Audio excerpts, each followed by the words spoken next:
What's up, guys? It's Benny. One of the most interesting parts about the last 6 months is we've gotten to know the Trump administration, some of the key players in it, very, very well. Done a lot of trips to D.C. and a lot of meetings in buildings that I thought I'd only ever enter if I was in handcuffs. And it's been a really unique opportunity to really lock into the people that can make or break the country. And there are some critical positions like the DOJ weaponization position, and the lead attorney for the Department of Justice. This is a very powerful position. Is held by a man named Ed Martin.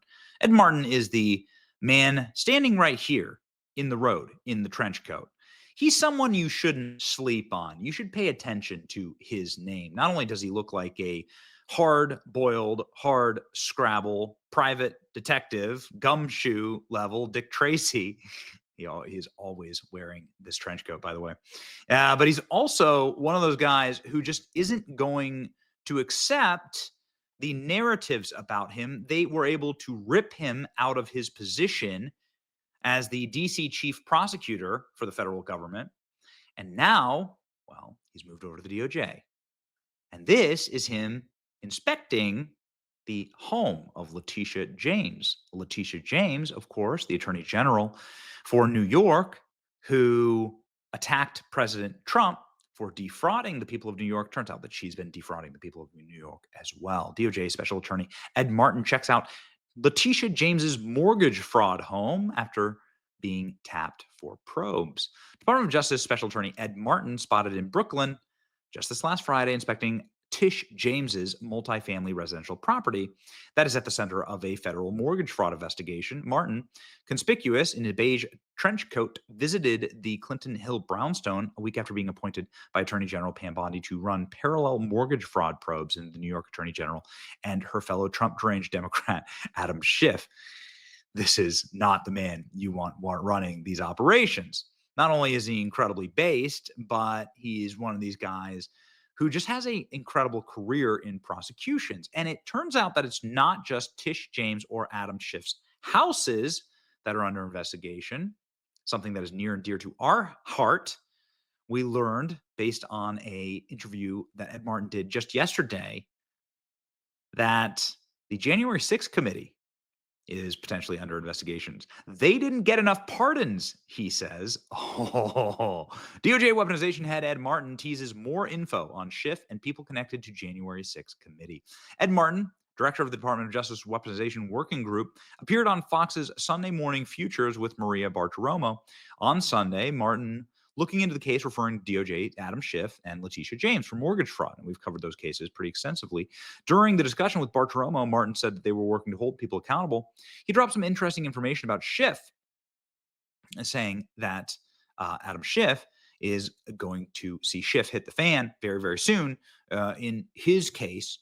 Very interesting. I'll play that clip for you in just a second. But what I really want to focus in on is the J6 committee. Martin said that they were looking into the January 6th committee, House Select Committee, that knowingly and wantonly broke every House rule, destroyed evidence, was illegally formed, and engaged in witness tampering that's just off the top of my head. That's just what we've uncovered. We're all in on that too, says Martin. Martin claimed that a lot of people did not get a pardon who were involved in the Select Committee, and they ought to be keeping their eyes on their mailbox because there's a lot to be asked about. What it means there is a subpoena. It's interesting because the pardon covers the members of Congress on the committee staff, and police in the D.C. Metropolitan Police Department and Capitol Police who testified. So I'm curious who else he is referring to, but whoever it is, it sounds like they better be ready to face a grilling. Bartiromo noted that the questions about the auto pen scandal and then talked about Joe Biden's pardons, whether they're even valid. Martin is also the pardon attorney looking into these questions, saying the pardons were unlike anything in the history of America, and not just because they were auto pens, but because somebody was faking Biden sending out the memos. Goodness. More to come, Martin promised, saying that Attorney General Pam Bondi had let him loose on this issue to bring hoaxes down. All right. Here is the clip that has gotten a lot of attention. Ed Martin saying the January 6th fraudulent committee is under investigation. Here we go. Real quick, what about the January 6th committee? Did they destroy evidence? Is there criminality there? Of course. Of course, we're all in that too. And trust me, a lot of people did not get a pardon that were involved in the select committee, and they ought to be keeping an eye on their mailbox, because there's a lot to be asked about. And the pardons that were given out were done by an auto pen. Are they legitimate? Well, yeah, I'm the pardon attorney, so I'm in that too. I can tell you we're investigating how the pardons were granted. It was not like anything in the history of America what not Joe Biden, his staffers did, not just with the auto pen, but with faking him out on the memos. More to come, Maria. I'm telling you, Pam Bondi has let us loose, and when this comes out, it'll take the whole of these people's hoaxes down, and we're doing it bit by bit, and it's fantastic. It's a great privilege. Unbelievable. Here's a member of the administration, Monica Crowley, sharing this information gladly. Special Counsel Ed Martin says they are investigating fraud on the January 6th committee. The hunters have become the hunted. Holy smokes. Here's Ed Martin outside of Letitia James's apartment. See here.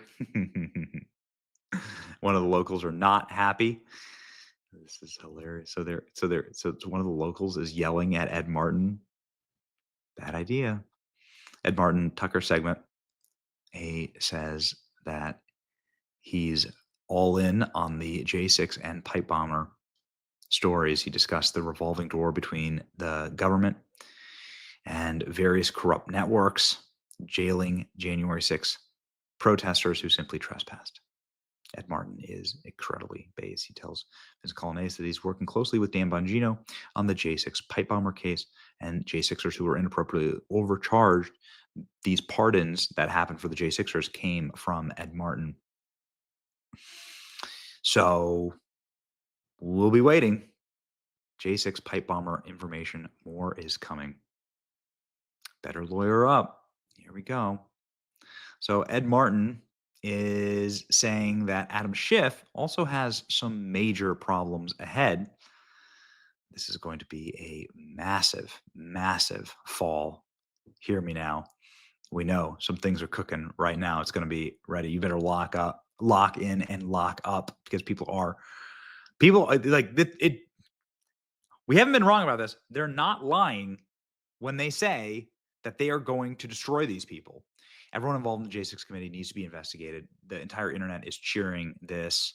Special Counsel Ed Martin saying they're investigating J6 fraud, and also the fraud of Adam Schiff and Letitia James. Here's Ed Martin on that. Whoo boy.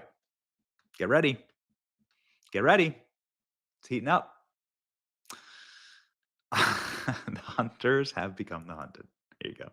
And all we're doing at DOJ and all we're doing across the government is saying, get the truth out. And then, by the way, let's hold people accountable. And that's exactly what's going on. So when Bill Pulte sends a criminal referral over to us, and he says Letitia James and Adam Schiff, and by the way, both their lawyers have come out and talked publicly about that criminal referral. So you can talk to them about the specifics, because I'm going to tell you what we're going to do is we're going to follow the facts. Every American that has a mortgage or has other documents they sign has to follow the law. We're going to go to the very bottom of the facts, and if somebody did something wrong, we're not only going to hold them accountable, we're also going to look at everything else that they've been doing, because when you're a liar, you lie not just on one thing. When you're a cheater, you cheat not just on one thing. When you're doing corruption, you generally don't just do it on one thing. So that's what we're asked to do as prosecutors, and that's what we're doing. Do you have a grand jury in these cases? Let me say, when you get a criminal referral, one of the tools you have is a grand jury, and I'll leave it to you to infer what I mean. But these referrals are criminal referrals, significant enough that that they would warrant using all the tools, and the tools include subpoenas and witnesses, and that is in our system. That is the system. I'm not like Jack Smith. Jack Smith liked to talk about how he did things and what he did and brag about it. Letitia James did, by the way, as a prosecutor. She liked to come out and hold press conferences. I'll just tell you, when you get a criminal referral, and her own lawyer made the comments publicly, you can infer what you need to. Well, let's talk about January 6th, because you are also investigating January 6th, which was also part of this 10 years of scandals. What have you learned? Well, again, Attorney General Pam Bondi let us loose on this, and there's a group of us working on January 6th. What we've learned is that the federal government, the Department of Justice, but other aspects, targeted these citizens. They basically turned government on to make the hoax work. So I'm not talking about somebody that pushes a cop. That's a charge you can look at in charge. I'm talking about that the FBI and others were putting American citizens on terrorism watch lists. They were auditing their IRS tax returns. They were targeting the American people. They were taking massive amounts of resources and moving them from fighting, child trafficking and fighting real corruption and saying we have to move everybody to look at the Capitol siege. It was a political hoax that was driven by Garland, Lisa Monaco, and others. And what, again, Attorney General Bondi has said is get to the bottom of it. Some of it may not be illegal, but it's some of the worst. In federal prosecutor world, we think about the importance of that role. There's a guy named Robert Jackson, who is the prosecutor guy. And what you see is Lisa Monaco's Justice Department acting in ways we've never seen before. This is going, and when we show all that, and we're writing reports regularly on it, it's not one aspect.